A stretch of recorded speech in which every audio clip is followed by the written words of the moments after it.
This particular lecture is about the American elections, the upcoming elections. The elections that are, well, let me say, typically American. It's a competition. Horse races, I guess. But at the same time, these elections are somewhat different from what we thought we were used to. Meaning that these elections are happening in the time of, well, let me say, the growing inequality. It's about the restructuring, reshaping of party systems in developed countries and developed democracies. And definitely, these elections are a horse race, and at the same time, it's a race, a competition of people doing analytics and people doing science. I'm a regular reader of a good website, Politico EU and Politico US, I guess. I really liked a big article on Politico EU today. The title was something like this: Trump is coming, like the fascists came. Well, definitely, these elections are something to study. These elections are something we should pay special attention to. I'm really glad to give this grant to Professor Bьянко, but before this, just a small presents. Let's say, it's not really the Russian way of bribing people, it's the Russian way of honoring the speaker. Thank you. Thank you. Yes, thank you. Okay, I'm leaving the place. I'm not, well, boring you. Thank you. Okay. So, elections are, democracy is about elections. If democracy is about, we get together and decide who is going to be in charge of us. And then after a time, we get to decide whether we want to keep them.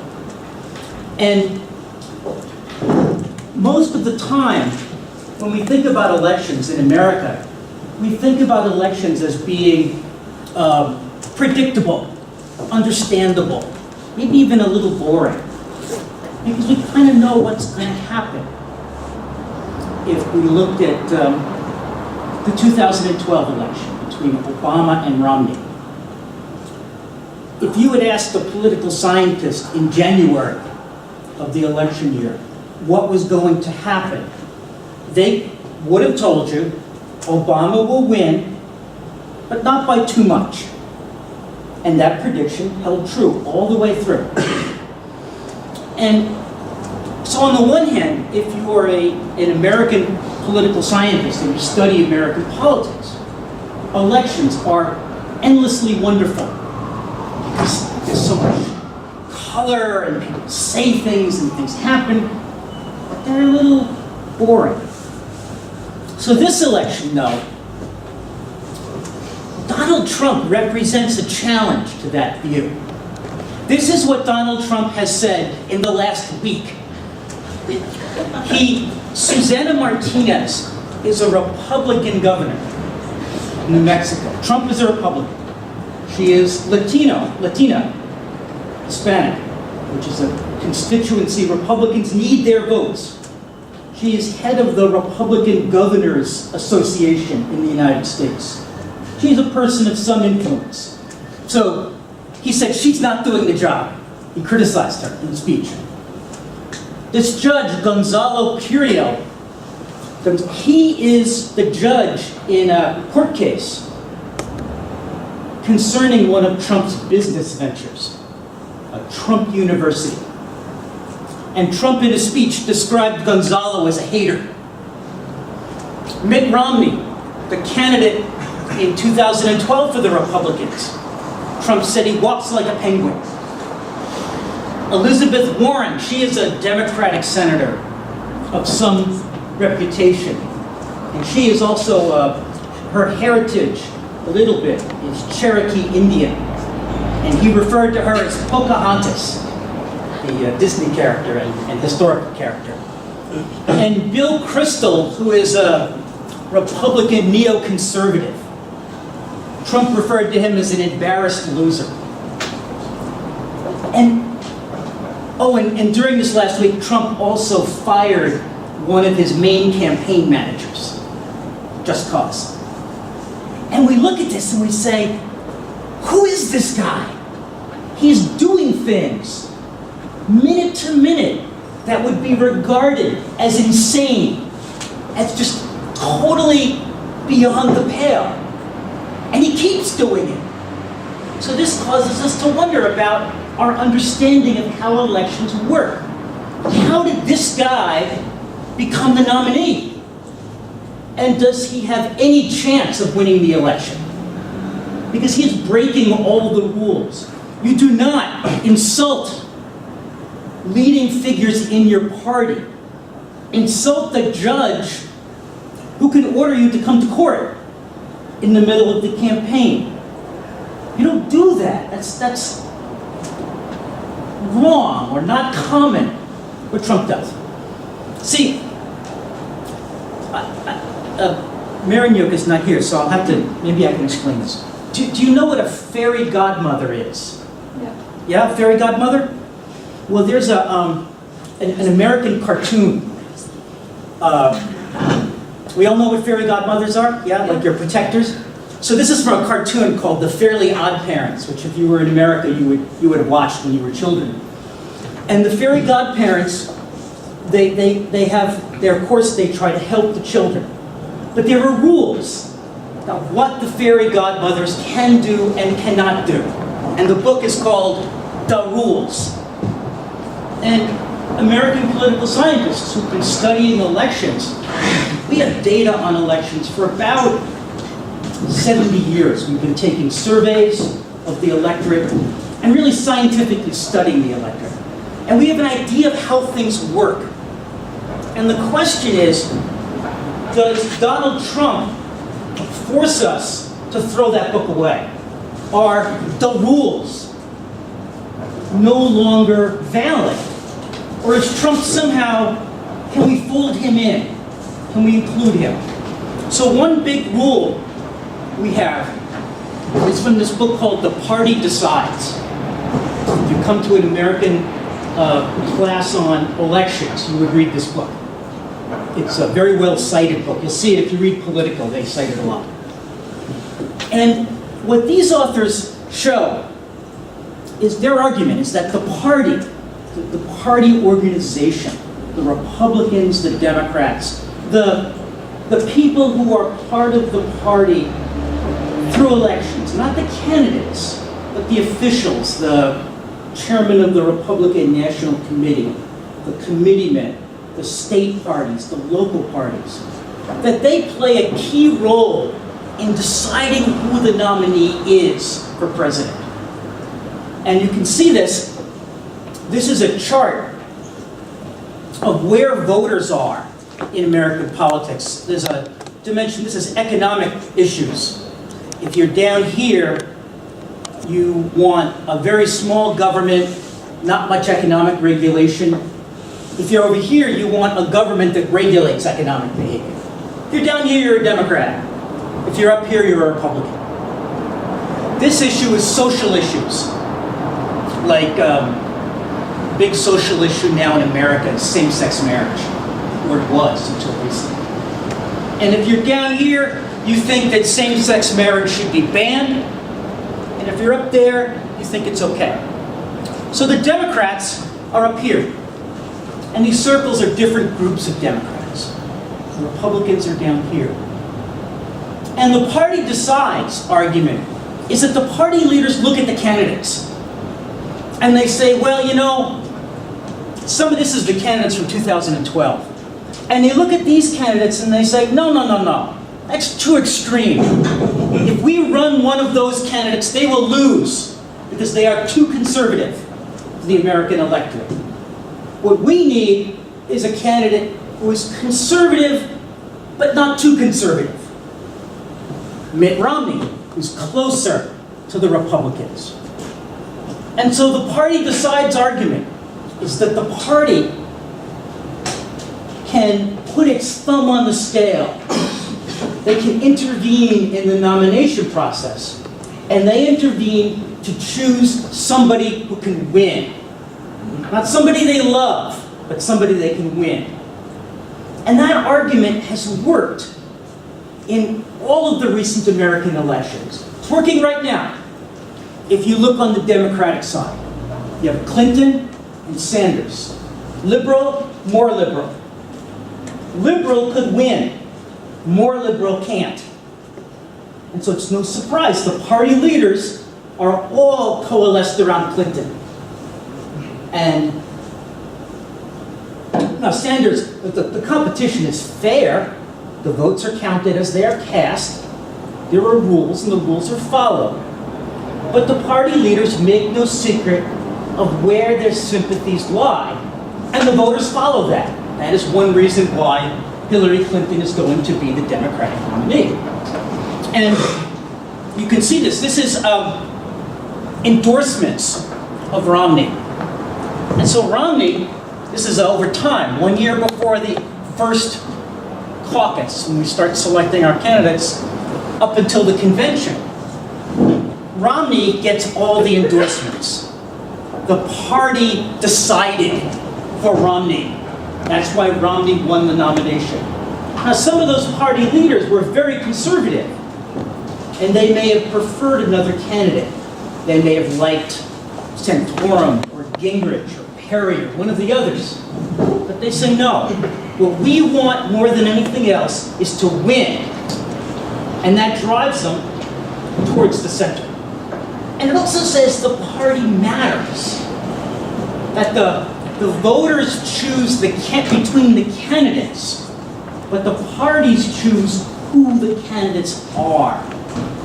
And that's a rule that's held in American politics for the last 40 or 50 years.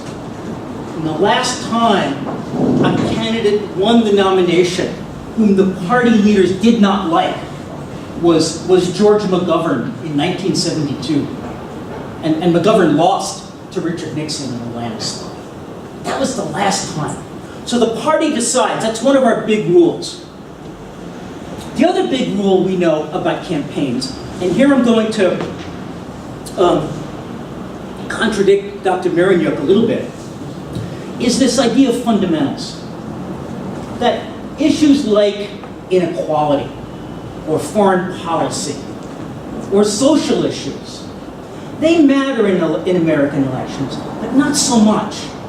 What really matters in American elections is what we call bread and peace. Are we at war? How good is the economy doing? This is a measure of real income growth. Negative, positive, along with a measure of military casualties. And the vertical axis is how well the incumbent did in the election. What share of the vote did they get? And these are all the elections since 1952 in America, presidential elections. And as you see, as the economy does better, as we're at peace, the president's party does better and better in elections. Up here, 1964, Lyndon Johnson defeated Barry Goldwater in the biggest landslide in presidential election history. Was that because Johnson was on the right side of issues? Probably. But he also had one of the strongest economies in recent history. Mitt Romney lost the 2012 election. Barack Obama won. Does that mean Obama was a great candidate who extolled the American electorate to go to the polls and vote for him, and Romney was just an out-of-touch rich guy? Not really. The way the economy was in 2012, you would expect the incumbent to get more than 50% of the two-party vote. In fact, Obama did a little better than what we would expect, this line. What we say in America is that elections are baked in the cake. That if we know what the economy is doing, we can predict election outcomes to a very high degree of confidence. And so we could look at 2012 and say, yeah, 2012 is not a bad year to be Barack Obama. And it's not a very good year to be Mitt Romney. It doesn't mean that economics are destiny, but it means that a lot of what happens in elections is predictable.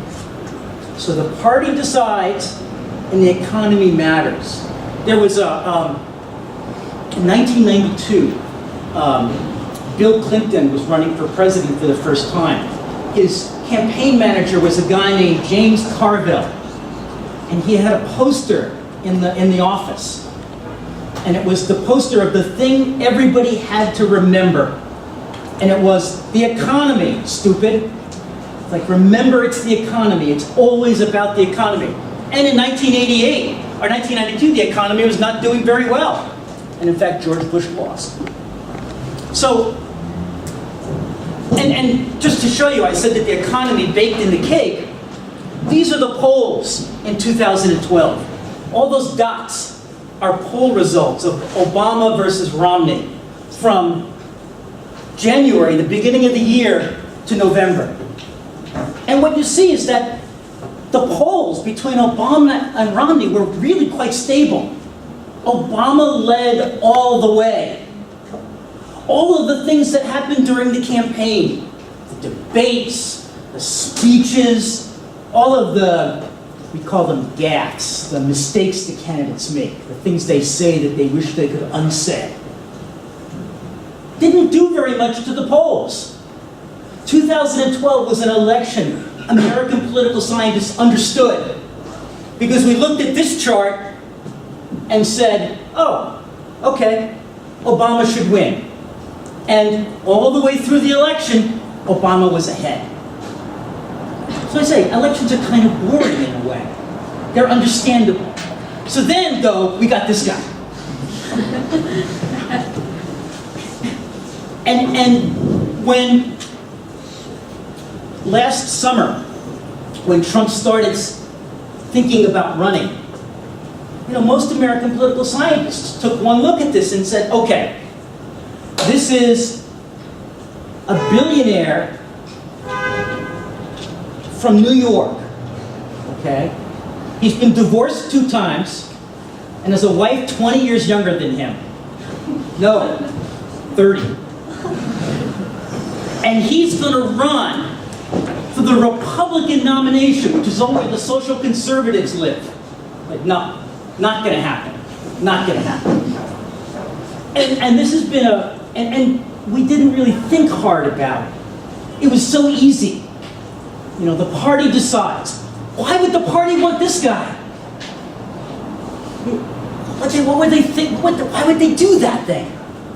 And even then, one of the first things Trump said was he criticized John McCain, who was a senator, was a presidential nominee.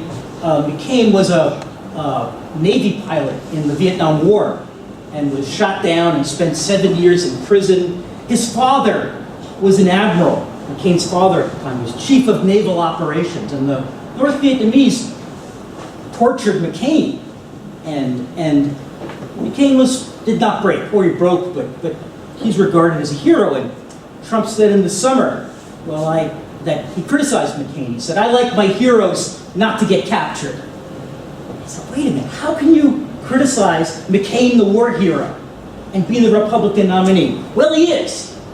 So we have to look back. We have to say, what did we miss? What did we miss about Trump? Does the theory still hold?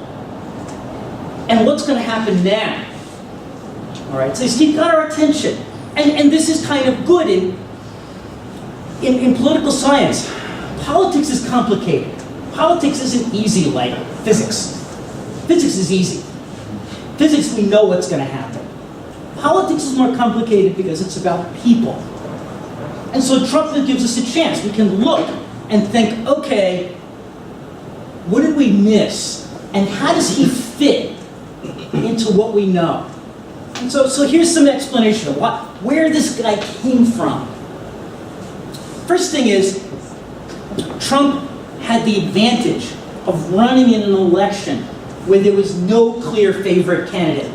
This is a chart of what we call awareness, which is basically how many Republicans know about a particular candidate. when you asked them, who's Bobby Jindal? He's the governor of Louisiana.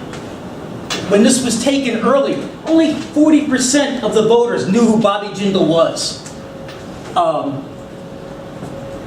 Jeb Bush, brother of the president, son of the president, his name recognition was higher, 75%. But these are the candidates who ran in other elections. This is Jeb Bush's brother, George Bush. His awareness was very high in 2000. This is Bob Dole in 1996. His name recognition was much higher. Most of the candidates, Republican candidates, were not very well known. And this is a measure of favorability, how much they're liked. And you see, George Bush in 2000, everybody knew him, everybody liked them. Look at all the candidates in 2016. What we see is that not that many people knew them, not that many people liked them either. That gives you kind of an angle. When there's a favorite candidate, like George Bush in 2000, someone like Trump coming from the outside has less of a chance. People already know who they want. But in 2016, the Republicans, there were 17 Republican candidates running for the nomination. They split up all the support. So somebody like Trump, who had at the beginning, had not so much support, but very loyal support. That was an opportunity. And you can kind of see it in the party decides. This is a measure of endorsements from 2016. This is actually from Politico. Professor Marynook's right. That's a very good source right now for information about American elections. And these are these, I don't know if you can see it, these are the lines in previous elections. What percentage of party leaders had endorsed different candidates? And so this is George Bush in 2000. He started getting endorsements early and had most of them by the time the Iowa caucuses started. These are the Republican nominees this year. The party decides. In this election, the party looked at the candidates, all of these candidates, and said, you know, we don't really like any of them. We don't want any of those guys. We don't think they're electable. We don't think they can win. And so the party, the Republican Party in 2016, instead of putting its thumb on the scale, instead of endorsing one candidate, basically said, we don't know. We don't know who to endorse. We don't like anybody. What's that emoji with the shrug? That's what the party did. And again, that gives Trump a way in. Trump has high name recognition from way, way back. I mean, Trump has been a figure in American political life, in American life, for 30 years. He also had money. He didn't need to raise money. There's disagreements over how wealthy he is. And he's certainly less wealthy than he says he is. But he's got enough money to run a presidential campaign without asking anybody for money. So if we think about the party decides, and you think, how do we wind up with Trump? Did the party decide for him? No. What happened for the first time was that the party didn't decide for somebody else. So for example, they looked at Jeb Bush, who is probably the candidate most people expected to get the nomination on the Republican side. And they looked at him and they said, you know, Jeb can't win. Jeb Bush was the governor of Florida. He was a very popular governor, but he's not a very good candidate. He'd been out of political life for 12 years. And being a politician is a very complicated skill. It's like when I go home, I'll go back to the gym after a month of getting ready to come to Russia and being in Russia. And I won't be able to lift anything. I'm out of practice. I have to get my weight training back. Jeb Bush didn't know how to be a candidate. And the party said, you know, in some ways Jeb would be a good candidate, but we don't think he can win. We're not going to endorse him. That gives Trump the opportunity. And the other thing is that Trump was actually a very popular potential candidate from way back. This is a poll from 2011, before the last election. And look, Trump leads all the other candidates in the polls. There were always a bunch of Republicans who liked Trump, Republican voters, who were willing to vote for him. So Trump really didn't come out of nowhere. Trump's no dummy. I mean, he may be unable to not say things, but he's not stupid. And Trump can read a poll as well as anybody else. And this poll says, wow, there's a lot of voter support for Donald Trump. There always has been. The difference between 2012 and every other year is Trump decided to run for president now. The why of that, I don't know. I'd have to get inside his head. Certainly Trump is right around 70. He's older than Hillary Clinton, in fact. And this is probably his last chance to run. If he wants to do it, now he has to do it. That may have part of it. But this idea that Trump is the magic candidate who somehow dropped into the middle of the race and everybody said, hey, he's great. No, they liked him already. Trump had a base of support in the Republican Party. We just didn't look for it very much. So, the other thing to remember, this is a very nice chart. This is a chart of how many people have actually voted. In American primaries, the process we use to select the nominees, one of the things that's not obvious is that not many people vote in primaries. These bars are the amount of votes that Obama and Romney received in the general election. So turnout is about 60% in the election, 70%. Obama got a little more than Romney, so they both got about 30% of the vote. This is the percentage of people who voted for Trump so far. Much smaller. See, primaries are very different than the general election. The general election is about getting a lot of votes, about convincing people in the middle, the independents, to vote for you. Primaries are different. Not many people vote in primaries. The way you win a primary is to get people who think of it as life and death. They really like you. They really, really, really like you. And Trump has had that support for years.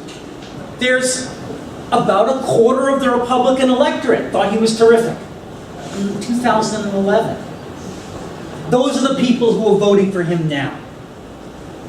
That's important to remember because Trump often talks about the millions and millions of voters who voted for him in the primaries and how it's a revolution. And it is interesting, and he is the nominee, but in fact, Trump has gotten about as many votes as Clinton and Sanders. It's no big revolution. It just reflects the fact that the rules we have for primaries advantage somebody like Trump, who has a very intensely feeling base of support. Now what happens? What about the fundamentals?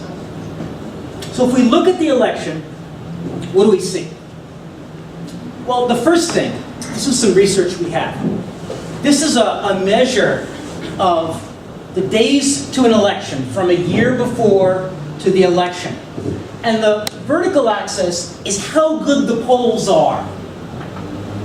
How good the poll taken now is as a predictor of the election then. And you see that as we get very close to the election, polls are very, very good at predicting the result. The day before the election, everybody's decided. The only question then is who votes.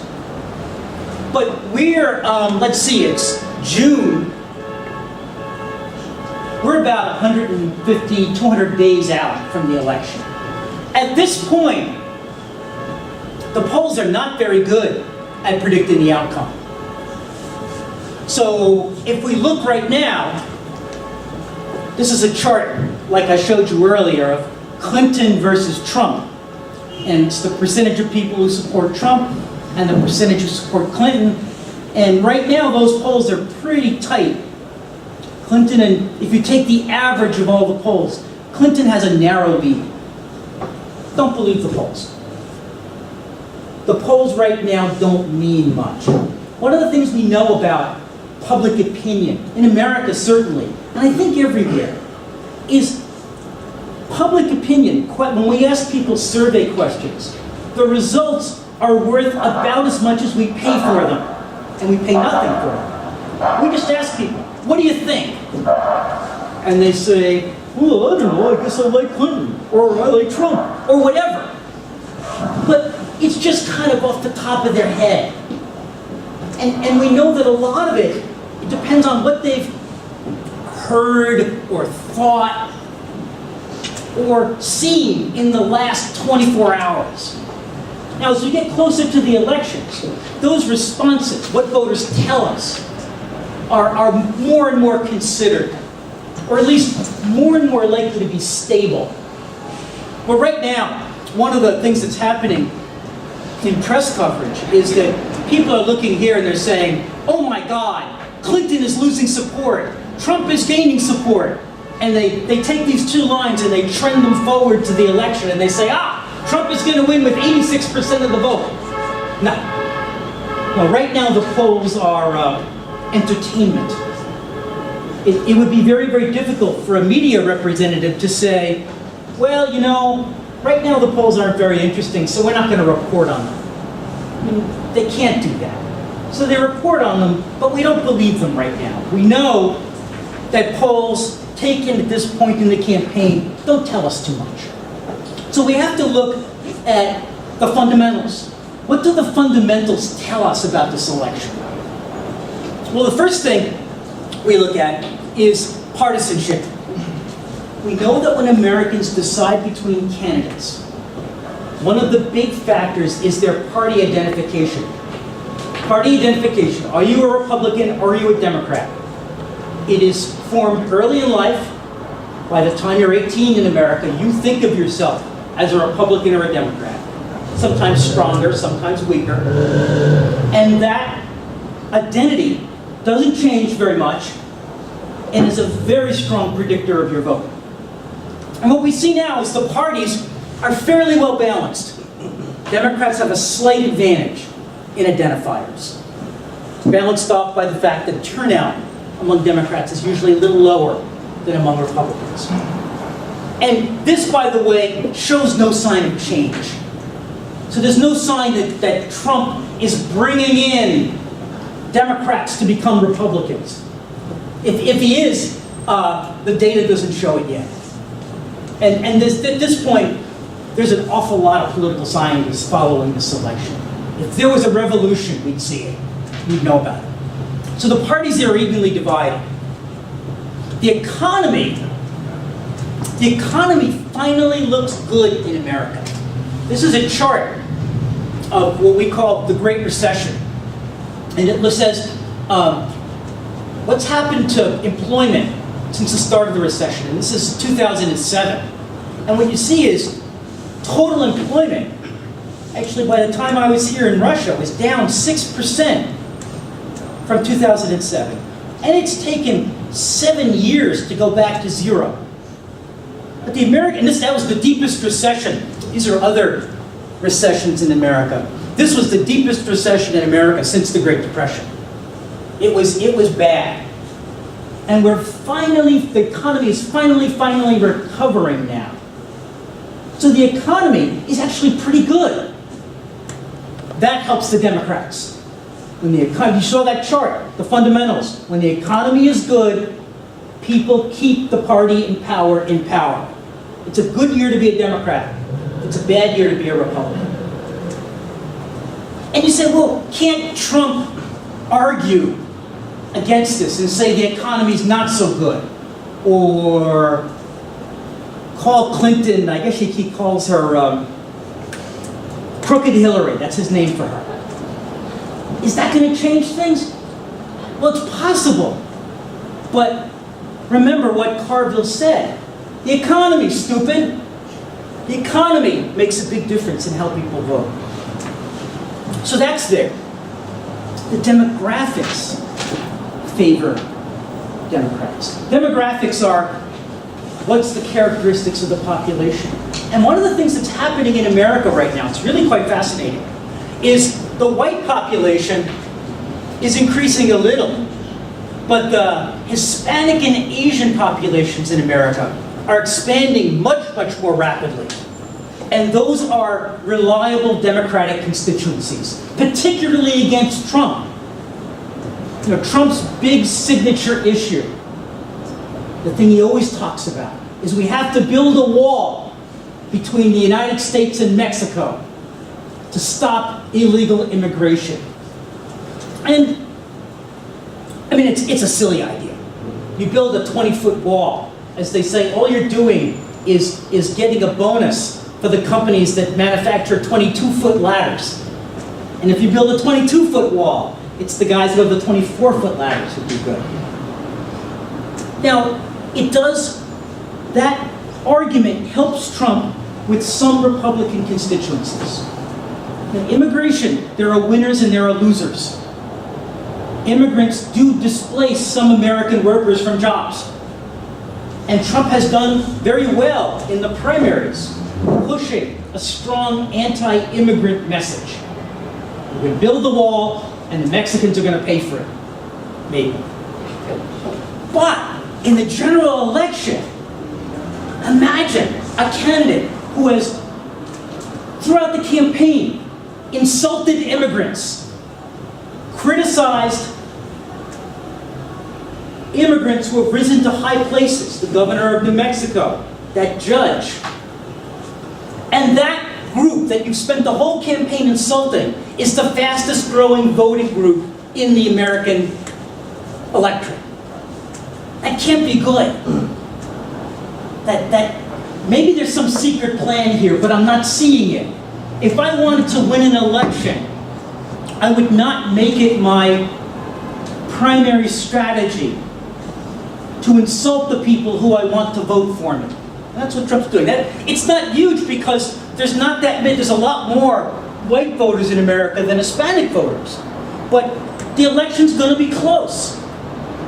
If Trump may, by virtue of his criticisms of immigrants, have contributed to the registration of Hispanic voters and the likelihood that they will turn out. So he's almost fighting for the other side. So demographics favor the Democrats. And also, if you look at the parties, the Republicans are really divided right now. This is data on questions that we ask in surveys. Immigrants are a burden on our country. U.S. Muslims should be subject to more scrutiny. I'm angry with the government. Free trade. Government's responsibility to ensure all have health care. And these dots are where supporters of different candidates are. So for example, this is Clinton supporters and Sanders supporters. They're very close together. They mostly disagree that immigrants are a burden. Democrats generally are pro-immigration. They're against illegal immigration, but they want some way for the people who are here in the country and undocumented to become legal. That's a strong Democratic position. Look at the Republicans though. Trump voters, 70% say immigrants are a burden. Kasich voters, Kasich he's a governor of Ohio. He's no conservative, he's no liberal, but he's less conservative than Trump. And you see his voters, only 40% agree with that. U.S. Muslims should be subject to more scrutiny. Well, Democrats aren't too far apart. 12% for Sanders, 22% for Clinton. Look at the Republicans. Almost 2/3 of Trump supporters want more scrutiny of Muslims in the United States. Whereas 37% of Kasich supporters agree with that statement. And it's all the way down the line. The Clinton, Sanders supporters are not that far apart. The Republican electorate is really divided right now. Now that makes a difference. Clinton has not formally won the nomination yet, but she will. And when she does, the Sanders supporters are going to say, you know, I wanted Sanders, but Clinton's not so different. I can go with Clinton. Why not? They're not that far apart. The Trump supporters, on the other hand, and the other people in the Republican Party, they're very far apart. So there's a real question about whether the more moderate Republicans, the people who don't like Trump, whether they'll just stay home. You don't want to have a divided party behind you. What you want is unity. You want everybody to be together, to be happy. We say in America, we want everybody to hold hands and sing Kumbaya. Okay? It's much easier for the Democrats to do that now than the Republicans. This is a big change. I mean, historically, the Democrats have been the split party. Will Rogers, who's a comedian from way back, used to say, I am not a member of an organized political party. I am a Democrat. And the Republicans used to be the ones who would like march in lockstep together. Right now, the Republicans are split. This is not, if I had to pick which party to run on, I'd want to be the Democrat now. But the real key is mobilization. This is a Trump rally. And I like this shot because you're looking over Trump's shoulder. This is all Trump supporters. You kind of see it. They're older, they're white, they're males. Trump is cleaning up with the less educated voters in the American electorate. It just works that way. The big question, though, is whether they're going to vote in the general election. Can he keep them, not so much keep them in line. They'll say they like Trump, but will they vote?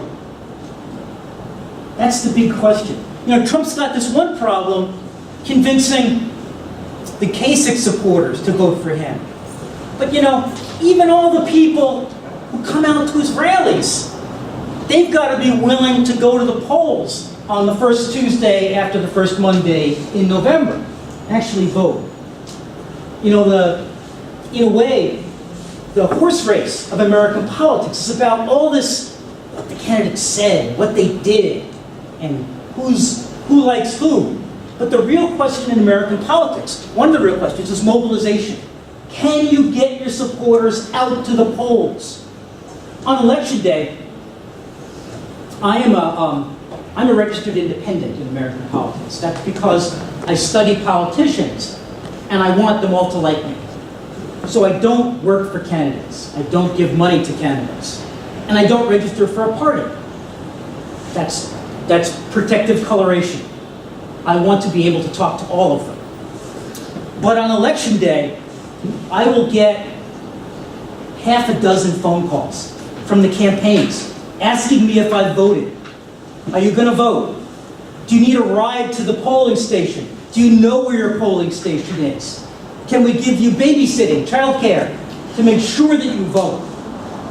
They push mobilization a lot. I finally had to tell them to stop calling me, and if they called me again, I would vote for the other guy, which they laughed at. But mobilization is key. Can Trump get his people out? Can Clinton get hers? And this is a chart of turnout of African American voters. And this line here is the zero line. They vote the same rates as whites. This is over time. And this is different age groups of African American voters. And back in the old days, African American voters had lower turnout than whites. But in the last two elections, African American turnout has been much higher. Now, why do you think African American turnout was higher in the last two elections? Obama, of course. And the question is, do they still come out? Do they still come out now that Barack Obama is not running for a third term? Do they vote for Hillary? So the mobilization cuts both ways. Trump's got to get his people out. Clinton has to get her people out. So that's sort of questions on both sides. The electoral map favors the Democrats. We have a very strange way of electing presidents in America. We all cast our votes. The votes are counted by state. And a candidate wins a state if they get one more vote than the other guy, and they win these electoral votes, which are the number of House members plus the number of senators. And this map, red and blue, is what happened in the last election. Obama won 51% of the vote to Romney's 47%, but Obama's electoral college total was much higher. Obama won a lot of states. Right now, this map, and you see the blue states, Democratic states, are on the coasts. And the red states are the South, Republican states, and the West, the Mountain West. And the thing of it is, the Mountain West, the thing about these states is about 3 people live in each of them, maybe 5 people. They're very sparsely populated. The coastal states, California, New York, Pennsylvania, Florida, those are the states with lots of electoral votes because a lot of people live there. And right now, those are blue states. Those are Democratic states. So so the economy is against Trump. Just the map is against Trump. That the people who like Trump tend to live in states where not a lot of other people live, like in the South or in the Mountain West. That means Trump has to do that much better than Clinton in order to have a chance of winning. And that's very hard. I mean, there was a story in Politico that Trump wants to try and run a very aggressive campaign in California. And California is the prize. It's 55 electoral votes. And you need 270 to win. So it's 20% of the win is right there in California. But no Republican has won California since 1984, Ronald Reagan. And before that, 1968. California is a blue state. It would take, I don't know what, to make California a red state. So Trump has got a big problem here. And he's got a bigger problem because these states that I've circled are the ones we call swing states. They're the ones that could go either way. Like Florida. Democrats win it sometimes, Republicans win it sometimes. North Carolina right now is a swing state. Ohio. Indiana, where I live, red state. Democrats not going to win Indiana. Indiana's very conservative. But the thing about these states, that's where the campaign is really going to focus, because those are the places that a Democrat could say, we're not sure to win it. And a Republican could say, we might win it. North Carolina, Obama won it in 2008 by a little bit. Romney won it in 2012 by a little bit. But here's a fun fact about those states. Those are all the states with huge Hispanic populations. That expansion of the Hispanic electorate is happening not across the whole country. It's happening only in some states. It's a very interesting economic pattern. A lot of more Hispanic voters in New Mexico. That's not a big surprise. Mexico's down here. But a lot of Hispanic immigrants wind up in North Carolina, following jobs. What manufacturing is left in America is in places like North Carolina. So here it is. The election comes down to swing states, and the swing states are full of people who have a really good reason not to like Donald Trump. That's not the kind of map you would like as a Republican nominee. So there are going to be wild cards. Wild card in English is like if you're playing poker, a wild card is a card that can count as anything. It's the thing we don't know. And the thing we don't know about Clinton is there a scandal out there? Right now, Clinton is being investigated because when she was Secretary of State, she did not use the official State Department email system. The system didn't work. She had her own private email server in her home. And that is, it's not illegal, but it was against policy. If she is indicted, which is not likely, but possible, that throws everything in the air. Then we don't know. But there's also Trump. This is a picture of Trump and Bobby Knight. Bobby Knight is this is actually from my university. He was the basketball coach, very famous basketball coach. He was finally fired because he had a tendency to choke his players when they didn't do well. And this was unfortunately filmed. And so he was fired. And he is just kind of a rough guy. And he endorsed Donald Trump in Indiana, and he praised him for Trump's willingness to start a nuclear war. Now there's a wild card. You know, if Trump just says, if I'm president, I'll do X. And it's something so crazy as to throw everything up in the air. Now that hasn't happened yet to Trump. Surprising. But that's the thing we don't know. You know, campaigns, you'd think that, you know, people at that level would be really good at what they said and what they did. And they would be careful not to say things that could get them in trouble. But campaigns are very stressful, and people say things that they would, in more considered times, not say.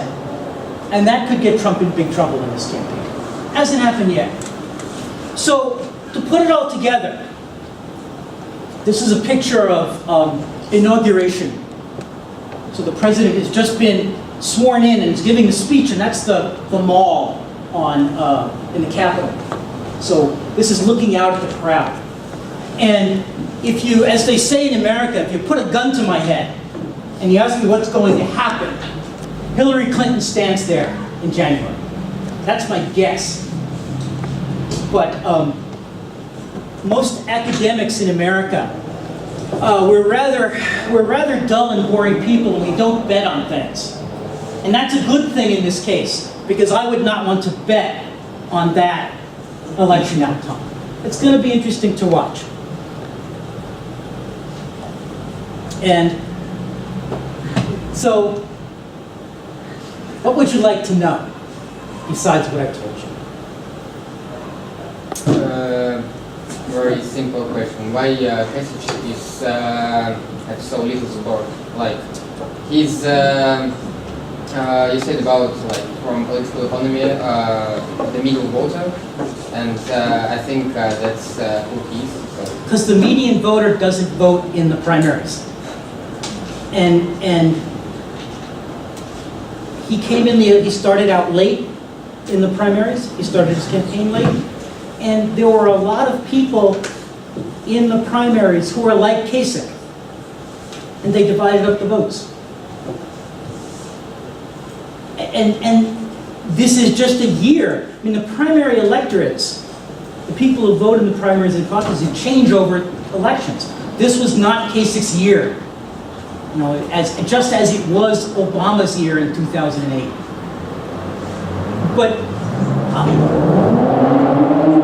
what you're suggesting was what the smart money thought was going to happen. That someone like Kasich would eventually become the nominee. He'd go head-to-head with Trump and beat him. Because Kasich was conservative, but not so conservative.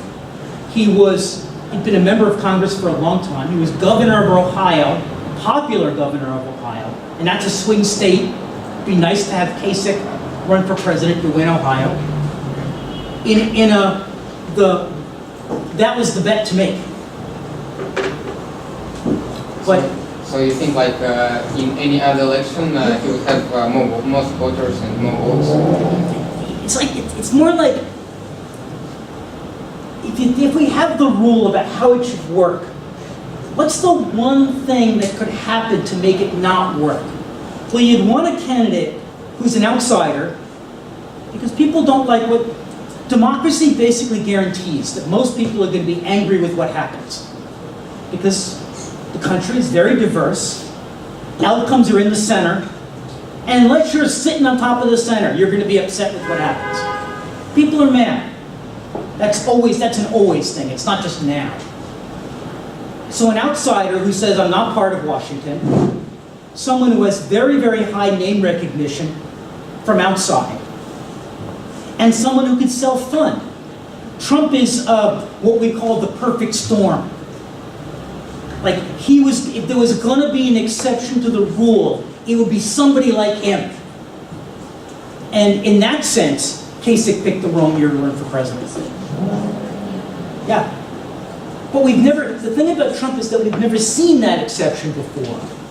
And so our first intuition as political scientists were, no, that's not going to happen. The party will decide for Kasich. But the party didn't decide. The party kept its hands on the table. They didn't do anything. And now it's too late. Now Trump has the votes to win the nomination. And the party, as we say, my colleagues and I, when we sit and talk about this, we say, well, the party didn't decide. The party has to go along. They have no choice now.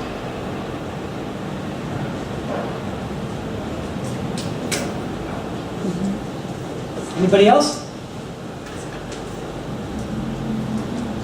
Okay, good luck on your finals.